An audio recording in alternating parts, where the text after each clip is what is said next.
ಎಲ್ಲ ವೀಕ್ಷಕ ಬಾಂಧವರಿಗೂ ಕೂಡ ಹಾಯ್ ಹಲೋ ನಮಸ್ತೆ.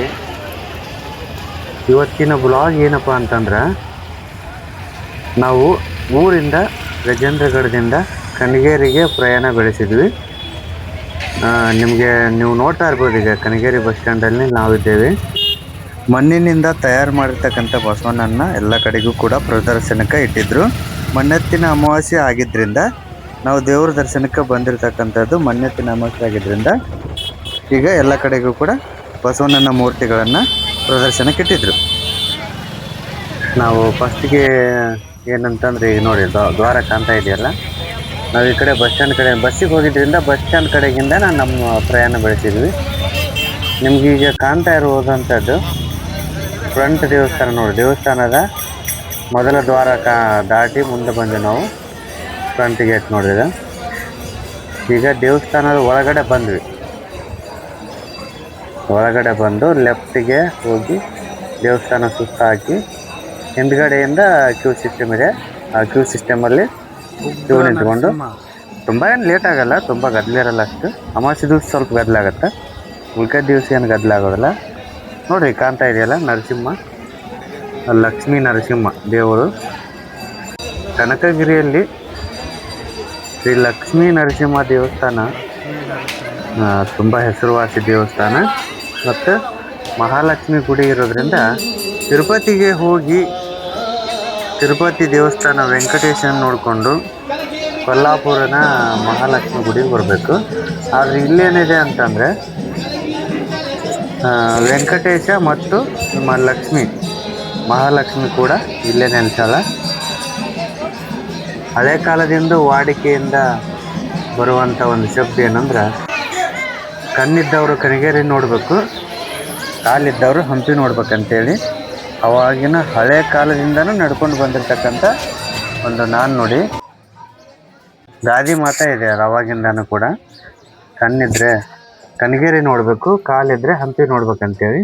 ಅಂದ್ರೆ ಅಷ್ಟು ಸುಂದರವಾಗಿ ಕೆತ್ತಿರುವಂಥ ಕವಿಯ ಕಲ್ಪನೆ ಇರ್ಬೋದು, ಅಥವಾ ಶಿಲೆಗಳನ್ನು ಕೆತ್ತಿರ್ತಕ್ಕಂಥ ಕಲ್ಪನೆಗಳಿದಾವಲ್ಲ ನೋಡಿ, ಅಷ್ಟು ಸುಂದರವಾಗಿ ಕೆತ್ತನೆ ಮಾಡ್ಯಾರ.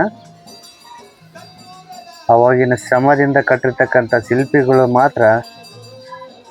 ಆದರೆ ಏನಾಗಿದೆ ಅಂದರೆ, ದೇವಸ್ಥಾನದ ಆವರಣದ ಸುತ್ತಗಡೆ ಎಲ್ಲ ಇರ್ತಕ್ಕಂಥ ಏನು ಶಿಲ್ಪಿಗಳು ಕೆತ್ತಿರ್ತಕ್ಕಂಥ ಮೂರ್ತಿಗಳಿದಾವಲ್ಲ, ಆ ಮೂರ್ತಿಗಳಿಗೆ ಸುಣ್ಣ ಬಡಿದ್ಬಿಟ್ರ. ಸುಣ್ಣ ಬಡ್ದಿದ್ರಿಂದ ಸ್ವಲ್ಪ ಏನಾಗತ್ತಂದ್ರೆ ಕ್ಲಿಯರಾಗಿ ಕಾಣ್ತಾ ಇಲ್ಲ. ಅವು ಹೇಗಿದ್ದು ಆ್ಯಸ್ ಇಟ್ ಈಸ್ ಬಿಟ್ಟಿದ್ರಂದ್ರೆ ತುಂಬ ಹೆಲ್ಪ್ ಆಕಿತ್ತು ಎಲ್ರಿಗೂ ನೋಡೋಕೆ. ಬಟ್ ಈ ಸುಣ್ಣ ಬಡ್ದಿದ್ರಿಂದ ಈಗ ಅಷ್ಟು ಕ್ಲಿಯರಾಗಿ ಕಾಣ್ತಾ ಇಲ್ಲ. ಹೀಗಾಗಿ ಅದು ನಾನು ನೋಡಿ ಪ್ರಕಾರ, ಗಾದಿ ಮಾತಿನ ಪ್ರಕಾರ, ಆ ಮೂರ್ತಿಗಳು ಜನರಿಗೆ ಸಿಗ್ತಾ ಇಲ್ಲ. ಇದಾವೆ, ಬಟ್ ಆದ್ರೆ ಕ್ಲಿಯರಾಗಿ ಕಾಣ್ತಾ ಇಲ್ಲ. ಅದಕ್ಕೆ ಕೆತ್ತಿರ ಕಲ್ಲು ಆ್ಯಸ್ ಇಟ್ ಈಸ್ ಹಾಗೆ ಬಿಟ್ಟಿದ್ರಂದ್ರೆ ಇನ್ನೂ ಕ್ಲಿಯರಾಗಿ ಕಾಣ್ತಿದ್ವು. ಮತ್ತು ಈ ದೇವಸ್ಥಾನದ ಇತಿಹಾಸ ಏನಂದ್ರೆ, ಈ ದೇವಸ್ಥಾನ ಕಟ್ಟಬೇಕಾದ್ರೆ ಆವಾಗಿನ ಕಾಲದಲ್ಲಿ ರಾಜರ ಕನಸಿನೊಳಗೆ ತಿರುಪತಿ ಬಂದಂತೆ. ನಾಯಕ ದೊರೆಗಳ ಕನಸಿನಲ್ಲಿ ತಿರುಪತಿ ಬಂದು, ನಿಮ್ಮ ಭಕ್ತರ ಆಸೆಗಳನ್ನೆಲ್ಲ ಈಡೇರಿಸ್ತೀನಿ, ಮತ್ತು ಚಿನ್ನದ ಮಳೆ ಸುರಿಸ್ತೀನಿ ಅಂತೇಳಿ ದೇವರು ಕನಸಿನಲ್ಲಿ ಬಂದು ಹೇಳಿದ್ರಂತೆ. ಆವಾಗ ನಾಯಕ ದೊರೆ ಈ ದೇವಸ್ಥಾನವನ್ನು ಕಟ್ಟಿದ ಅಂತೇಳಿ ಇತಿಹಾಸದಲ್ಲಿ ಕೂಡ ಉಲ್ಲೇಖ ಆಗಿದೆ. ಅಂದ್ರೆ ಅವಾಗಿನಿಂದ ಎಲ್ಲ ಜನಗಳ ಕೂಡ ನಂಬಿಕೆಯಾಗಿದೆ. ನಮ್ಮ ಭಾರತೀಯ ಸಂಸ್ಕೃತಿ ಎಲ್ಲರ ನಂಬಿಕೆ ಮತ್ತು ನಂಬಿಕೆಗಳ ನೆಲೆಗಳ ಮೇಲೆ ನಿಂತಿದೆ ನಮ್ಮ ಭಾರತೀಯ ಸಂಸ್ಕೃತಿ.